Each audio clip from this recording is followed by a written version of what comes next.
اپنی تلاش، میں کون ہوں؟ دنیا کی تاریخ میں یہ سوال ہمیشہ سنجیدہ شخص کو ملا ہے۔ آج تک اللہ تعالیٰ نے یہ سوال غیر سنجیدہ شخص کو دیا ہی نہیں۔ انسان اپنی زندگی میں ایسے بہت سے کام سر انجام دیتا ہے جس کا اس نے خود سے فیصلہ نہیں کیا ہوتا۔ کیا میں نے صرف والدین کے کہہ دینے پر داخلہ لیا ہے؟ کیا صرف میرا میرٹ لسٹ میں نام آ گیا ہے اس لیے داخل ہوا ہوں؟ کیا والدین نے ایسا کہا ہے جو میں کر رہا ہوں، یا صرف میں اس وجہ سے یہ کام کر رہا ہوں کیونکہ معاشرے میں سب یہی کام کرتے ہیں؟ آپ دیکھیں گے آپ کو خدا نے کس کام کے لیے پیدا کیا ہے۔ یہاں پر ایک ایسا واقعہ میں آپ کی نظر کرتا ہوں جو حضرت واصف علی واصف نے بیان کیا ہے۔ حضرت واصف علی واصف کے پاس ایک شخص آیا، اس نے سوال کیا کہ سر کیسے پتہ لگتا ہے اپنے آپ کا؟ انہوں نے جواب دیا کہ چند دن بعد یہ سوال کرنا۔ ہفتے بعد آپ نے اس سے پوچھا کہ تمہارا سوال کیا تھا؟ اس نے کہا میں سوال بھول چکا ہوں۔ آپ نے فرمایا کہ جس سوال کو تم ایک ہفتے بھی اپنے پاس سنبھال کے نہیں رکھ سکے، قدرت تمہیں اس کا جواب نہیں دے گی۔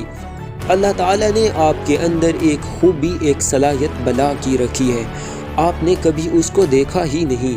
ممکن ہے کوئی بہت اچھا استاد ہو، کوئی بہت اچھا محقق ہو، ممکن ہے کوئی بہت بڑا کاروباری آدمی ہو، اخلاقیات آپ میں آ جائیں گی، لیکن آپ یہ ضرور دیکھیں کہ اللہ تعالیٰ نے آپ کو کون سی خاص صلاحیت سے نوازا ہے۔ یہ کوئی بری بات نہیں ہے کہ آپ ڈگری لینے کے بعد اپنی لائن تبدیل کر لیں، لیکن جس کام کے لیے اللہ تعالیٰ نے آپ کو بھیجا ہے کہیں وہ کام رہ نہ جائے۔ اگر آپ اس سارے نظام کو دیکھ کر اس ڈگر پر چل رہے ہیں تو پھر آپ کو کامیابی نہیں ملے گی۔ جب آپ اپنے شوق کو ڈھونڈ لیتے ہیں تو آپ کو اپنا کام نہیں لگتا۔ کام اس کو کام لگتا ہے جو کام کو کام سمجھ کر رہا ہے۔ جس کے لیے کام فن ہے، عبادت ہے، شوق ہے، وہ کبھی نہیں تھکے گا۔ حضرت بابا بلے شاہ جیسے صوفیہ کرام نے فرمایا، اپنے اندر جھاتی مار کہ اپنے اندر دیکھو۔